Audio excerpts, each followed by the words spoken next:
Welcome, everybody, to Medium Photo. And we're going to talk a little bit today about the applying for the scholarship and what to expect during a portfolio review and how to prepare for one so that you are ready to go and you're able to make the most of the review sessions when you get there.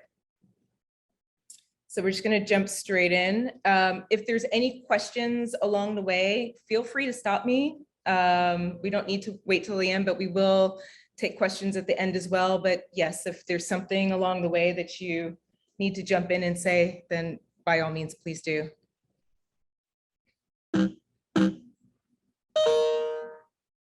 All right, so we're going to cover some of the basics here. What is a portfolio review? Is there anybody here who has been to a portfolio review? I'm assuming everyone's pretty new to this, yeah? The portfolio reviews are a professional networking event where industry leaders can sort of come together and with other artists. And, this is a place where relationships are formed and born, and this is sort of the beginning of what you're going to carry with you through the rest of your career, these relationships that you're building. So what's a portfolio review? A portfolio review is, first of all, a portfolio review is not a place for you to take your work and sort out ideas and ask for help. It's more of a place where you're going to be able to gain new perspectives, make relationships, show new work. So if you're sort of at the beginning stages where you're not totally clear on what you're doing, then it might be a good time to evaluate, look at what you're doing and ask yourself if this is the right time to do this, or if maybe you want to put a little bit more time into your practice and building strong bodies of work before moving forward. Who do portfolio reviews serve? They serve artists who have committed themselves to a significant project over a certain period of time. They serve curators who are looking to exhibit new work. So they're going to be looking for you and your work to show in upcoming exhibitions. And they are publishers seeking to, looking for new content, whether that's online or in print. And it's also for commercial galleries and those gallerists who love to come to reviews to seek out new talent and to see what's out there that's fresh and new. How long do reviews last? They can last 20 minutes over the course of maybe 2 to 5 days. There's usually somewhere between 25 to 150 reviewers, and you'll be in the room with somewhere between 50 and 1,000 other photographers. Where do you find reviews? You can find reviews at San Diego at the Medium Festival. Portland, Palm Springs, Santa Fe, Chicago, Houston, they all have, in New Orleans, they all have portfolio review festivals that are scheduled throughout the year. It's really a good idea to get on the mailing list for all of them and make sure that you keep up with them sort of like a year in advance so you can plan ahead. Why even bother with a portfolio review? Well, this was a letter that was sent to Paula Tognarelli, who is the director of the Griffin Museum. And this letter, it's kind of funny, actually. It says, "Hello, I've been a photographer for over 40 years and not just on weekends. How would I get a show at the Griffin Museum?" Well, your chances of getting an exhibition like this is probably going to be really slim. And I'm sure that, these curators and these museum directors receive hundreds and hundreds and hundreds of emails and letters a day. So, that's not really the best way to approach them. And we're going to sort of go over Paula's response to this letter a little bit later on at the end. Another reason why portfolio reviews, why you should bother with a portfolio review is because you're going to receive feedback on your work. So, oftentimes we're creating work that's very meaningful to us. And once you're able to show that to somebody that has an objective, they don't have any agendas around it at all, just an objective opinion, they're able to give you real honest feedback on your work, which is really helpful on making your work better, maybe approaching a new project better in the future. So the feedback is always really, I find, pertinent and important. You're going to receive exposure to influential professionals. So other photographers, curators, all those people that we listed earlier, you're going to get your work in front of all of those people. And that's great, because even if they don't necessarily have a way to use your work right now, they know that you exist, they know that this work exists, and they're able to come back later on when they're building exhibitions or have a need for something like what you're doing. It's a great place to make new connections, build up your peer group, other photographers. Portfolio reviews are really in large part about making and forming these strong relationships with other people in the industry. So you're able to, have people that you can reach out to, whether it's another photographer, a peer, or someone, a curator or a publisher or somebody like that you would like to work with later on in the future. And of course, it definitely does expand your community of peers and gives you a new perspective on your work and your practice. So when you're planning to attend,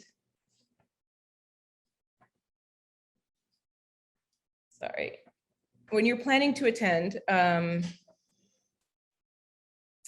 first you got to register, and the registration is all online. So be sure to get on the mailing list. Like I was saying earlier, make sure you're on the mailing list for all of the review festivals so that you can plan ahead of time. It's good to make sure that you, I think they put these calls out, I'm not sure, but it's far enough in advance that you should be able to plan ahead.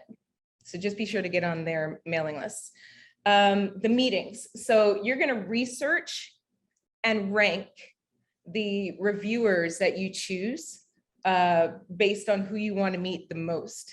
And you're gonna start with your top picks. You're definitely going to want to research your reviewers. So look at the list of reviewers that Medium is going to be, that has invited to look at these portfolios, and just go through them and see which ones are working with work that is around your narrative or your sort of focus. Look for reviewers that you feel would best understand your work, best be able to gain some new insight through your work. Find where you can make those relationships happen. So it's going to require some research on your part to look and see what they've been doing, who they are, where they work, etc.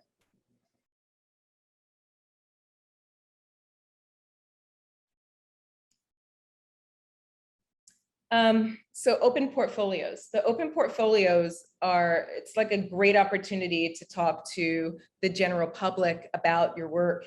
It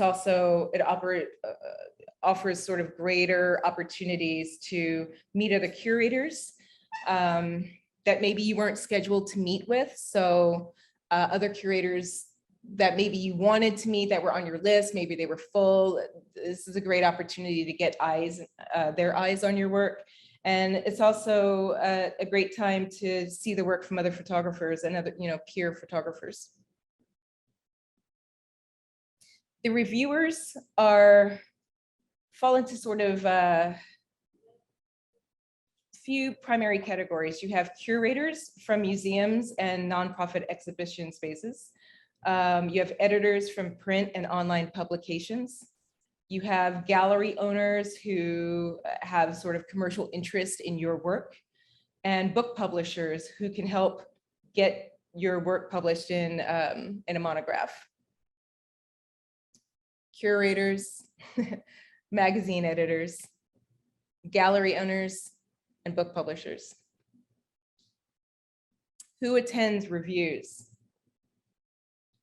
Photographers who are in sort of their mid-career stage, graduate students, professionals with new creative ideas, and artists looking to expand their network.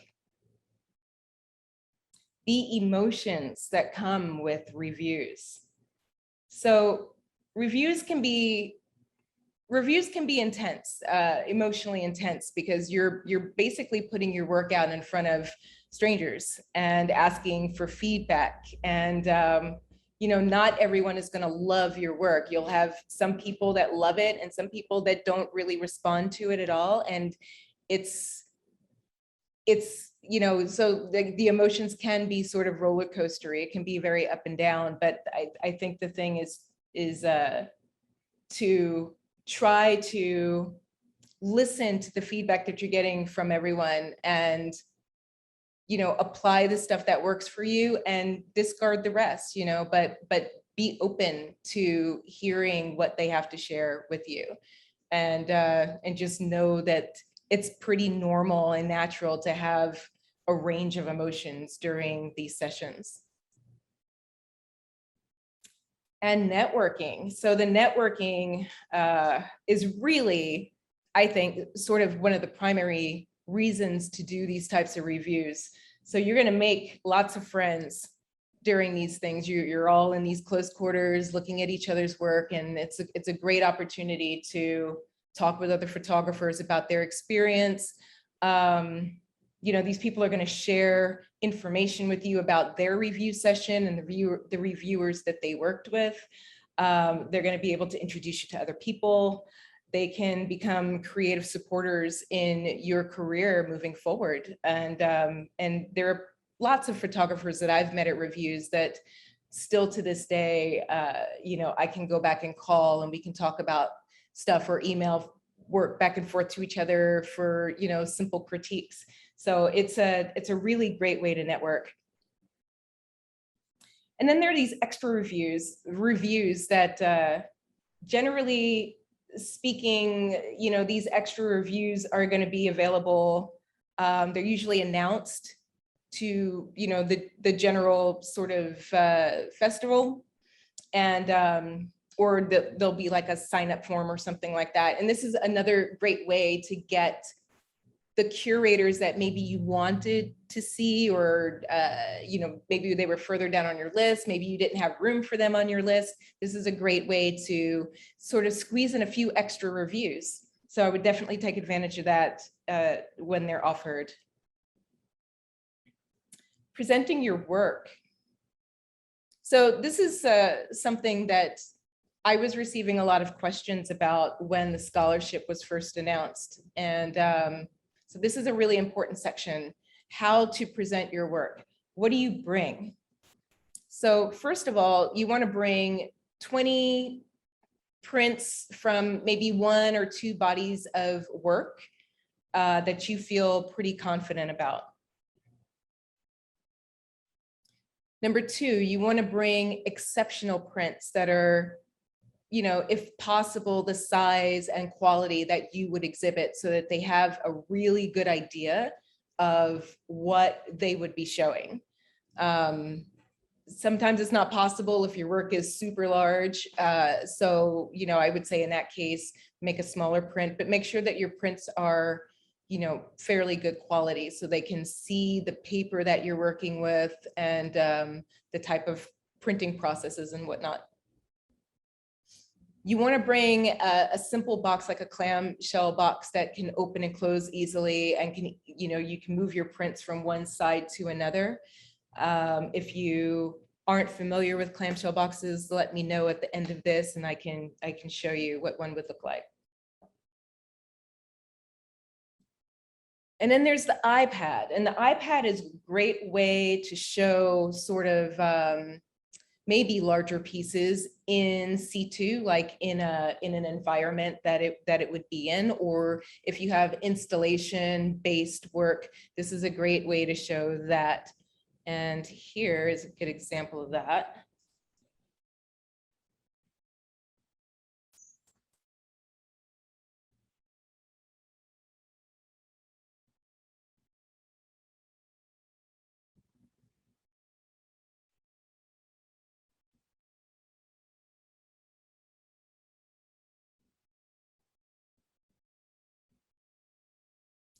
Number 5, you want a clear idea.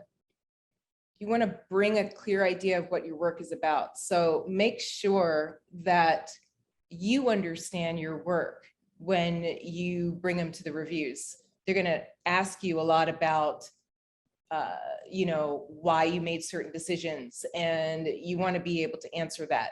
And so it really requires you to have a firm grip and understanding of what it is that you're trying to say with your work. So make sure that you show up with a very clear idea.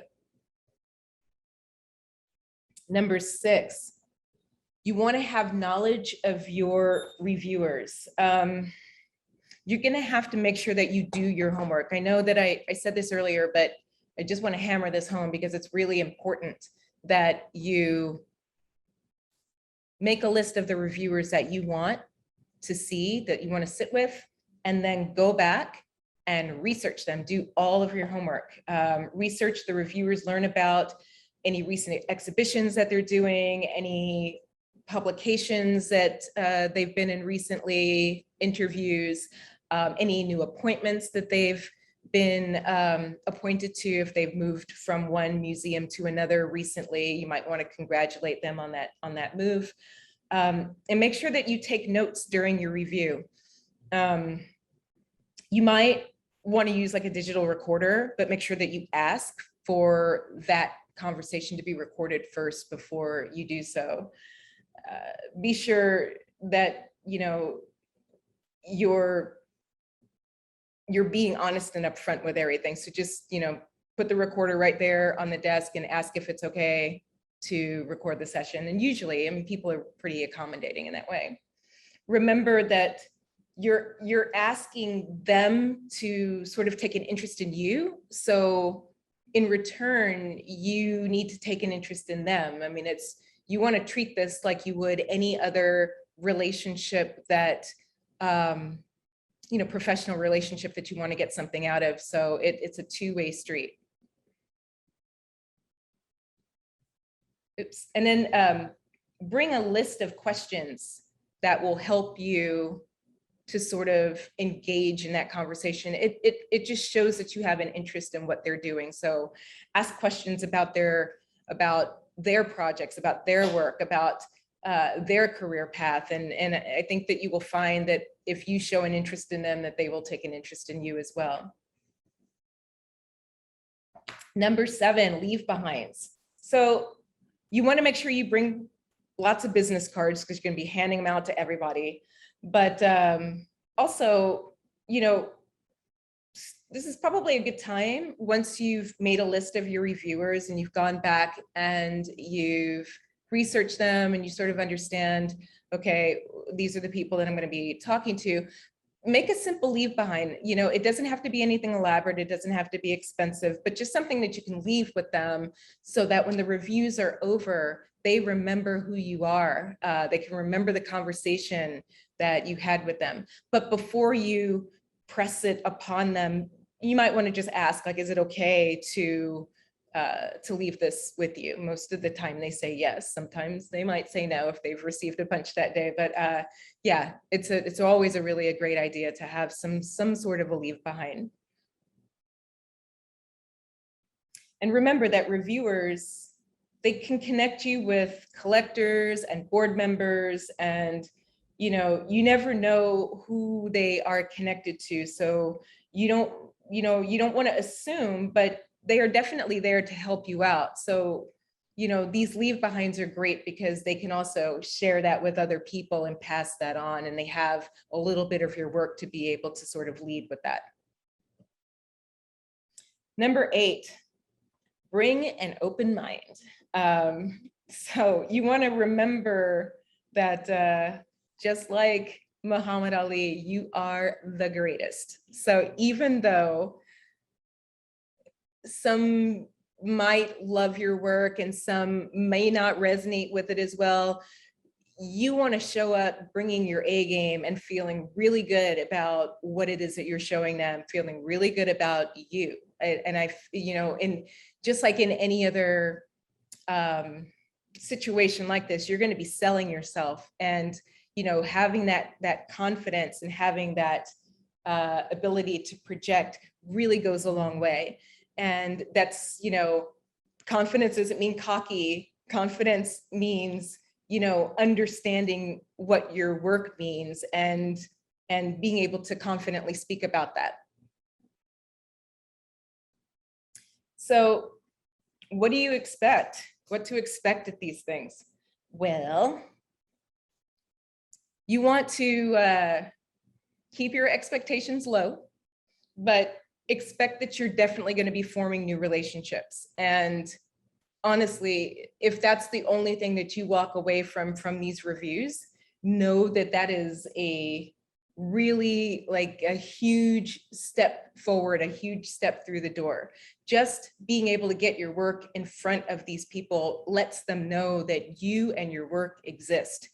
And, you know, they're always looking for new content, new talent, new ideas for exhibitions. So, you know, you may not walk away from this review with something in hand to move forward with immediately, but, you know, oftentimes they will come back to you, or, you know, that has been the case where you might receive a call or an email later on down the road. Hey, I remember you from the reviews, you know, we'd like to use your work and whatever. So I think it's a good idea to keep expectations low, but keep an open mind and know that they're all there to help you move forward in your career. And remember that the fine art world is really small and everybody kind of knows everybody. The reviewers are definitely, like I said, the reviewers are definitely there to help you, and you shouldn't expect that you're going to receive miracles right away, but they are definitely going to give you honest feedback. So you're going to be able to move out of this review being a better photographer for that. All right. Also, expect the reviewers will already know something about you, like you going back and doing the research on them. They oftentimes do the research on you before sitting with you. So they're going to be looking through your Instagram, going to your website, Googling any videos that you might have online, you know, interviews that you might have done. They're going to be scouring the internet looking for information on you so that they know what to expect when they sit with you. And they're also going to, you know, want to be prepared to jump into these conversations with you, because, you know, the 20 minutes is not a long time. So usually they like to do a lot of prep work on you so they understand what to say to you when you show up. All right, so to wrap things up, we're going to go back to that letter to Paula Tognarelli and her response to that. So part of her letter said, I got your letter asking how to get an exhibition at the Griffin Museum. This letter to me isn't how you do it, but you've made such an honest inquiry, so I'm going to give you some quick starts. She says, first of all, it's really important to understand that it's about forming relationships. This whole thing is about forming relationships, and is a lot of work, and it takes a lot of research. For example, it might have been better if you had looked up who was the director of the Griffin Museum, because if they did, they would have realized that it was actually Paula. And then in building the relationships, be honest and respectful. Start discussions. And then at some point, you're going to be asked to, or you should be looking into showing your work at portfolio reviews and the major reviews and the major festivals.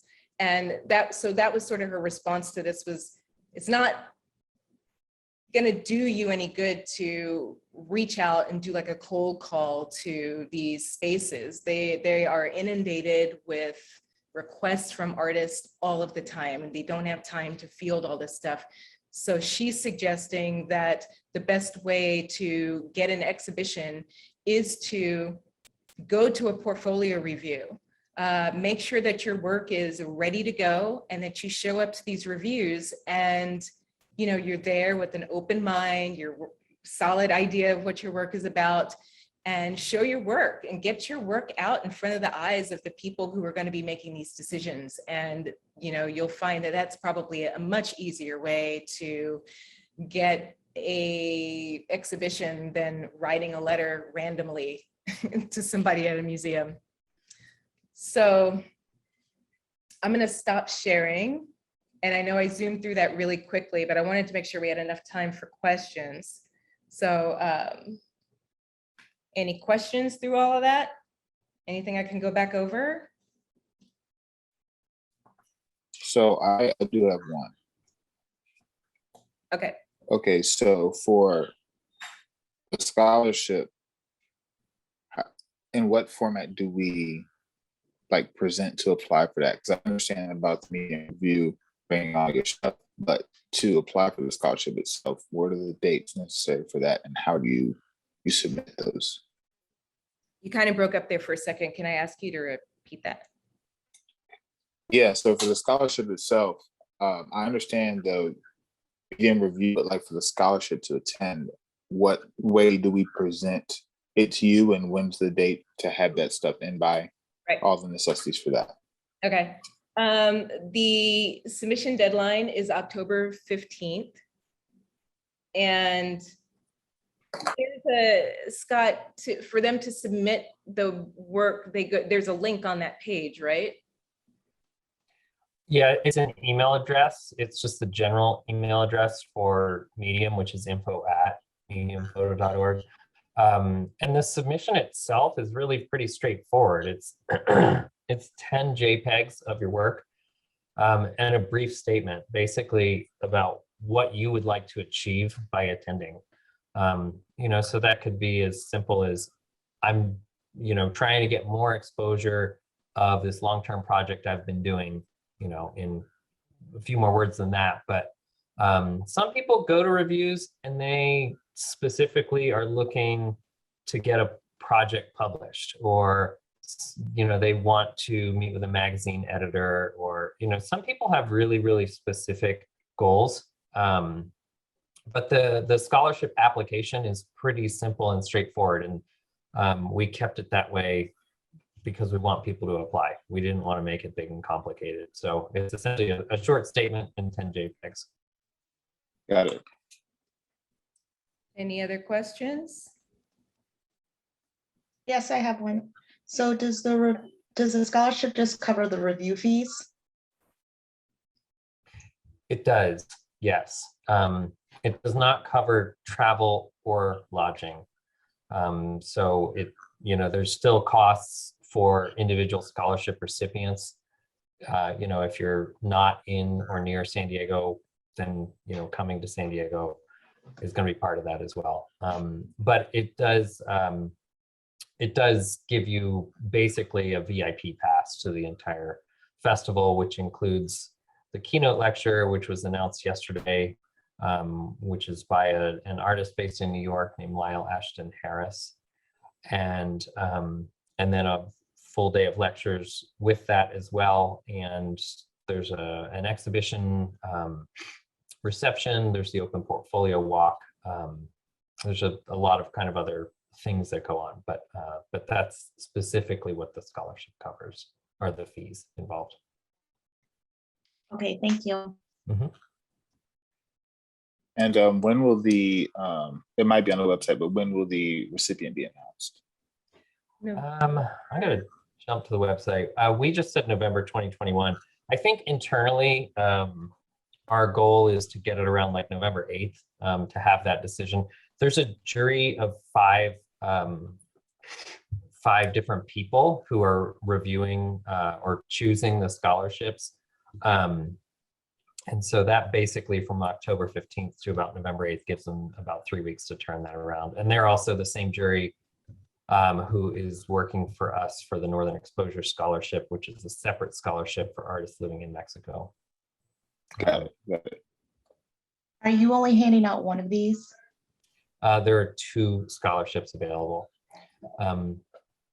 And I should say that these scholarships were afforded by a donation from a curator in New York named Charles Geis.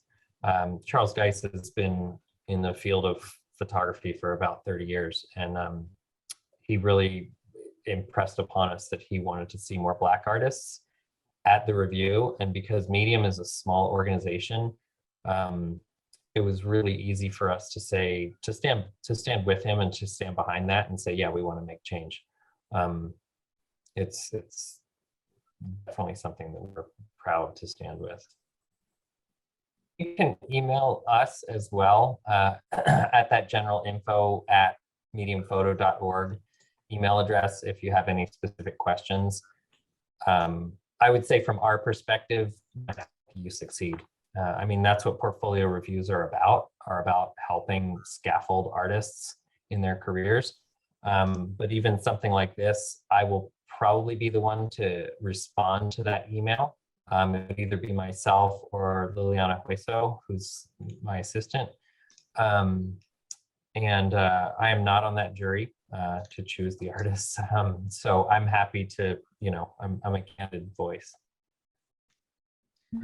Yeah, I have a quick question. Would all the reviewers at some point say who are they excited, what kind of work they're excited to see, or what type of photos they like to see? Because that sometimes help in terms of rankings. So you make sure you're sitting around with the right person. Will they be sharing that, or will you be posting that if we decide to, attend? The short answer is yes.